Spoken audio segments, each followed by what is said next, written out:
I've found that the same story often plays out when I'm playing a ranked game of League of Legends.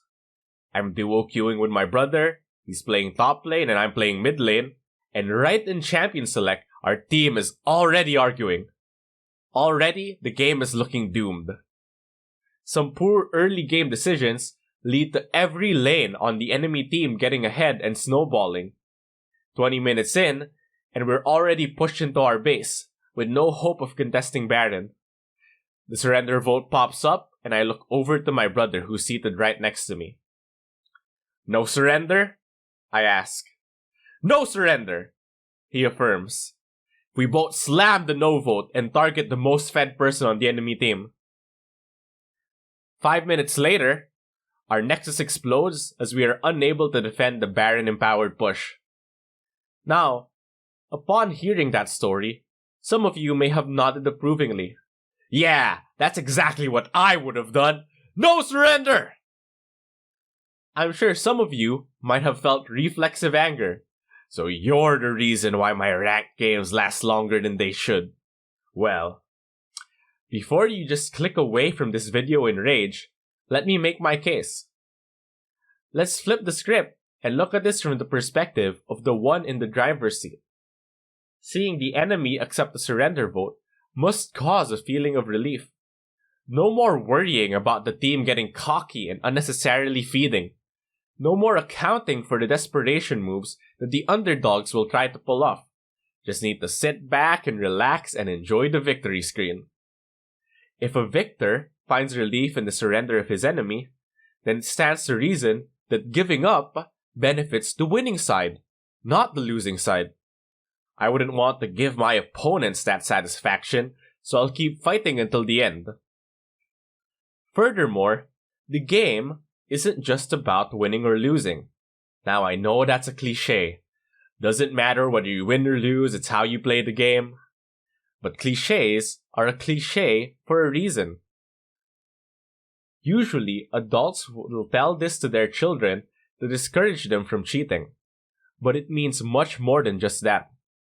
You can lose without being a loser, and you can win without being a winner. This because every individual game is only a battle in a war. And there are multiple wars that an individual game can be a part of. Just taking the most obvious war, surrendering actually hurts your ability to win more games. In professional games, the competitors aren't allowed to surrender. Now you might argue that's because the entertainment value is lost when the game abruptly ends because of a surrender vote. But have you ever thought about why that is? It's because when you remove the ability to give up, then it's able to bring out the best in the best. It causes people to think, well, can't give up, and it looks like I'm gonna lose, but at least I'm gonna go down swinging. If giving up is an option, then you won't care to make your enemy bleed. Instead, you'll just roll over and die. There's a reason why heroes never give up, regardless of how overwhelming the odds are. If you watch Rocky or Finding Nemo, the main characters go through a lot of adversity, and yet they still push through. Having that trait of always holding on to hope and never giving up is how you win at life. You might say that video games aren't that important and it's not worth putting in that much hope. You're probably right. However, ideas that resonate in one aspect of your life have a tendency to ring out to other more important aspects of your life. If you're one to give up in a simple 40-minute video game, then you become more likely to give up on things that matter more in life. Now, are there things in life that you should just give up on? Of course! One can waste a lot of time in chasing after projects that will never amount to anything.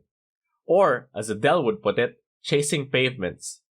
However, 40 minutes is not enough time to understand whether something is worth pursuing or not. You need to be able to weather the storm first before you can even start to consider what is valuable.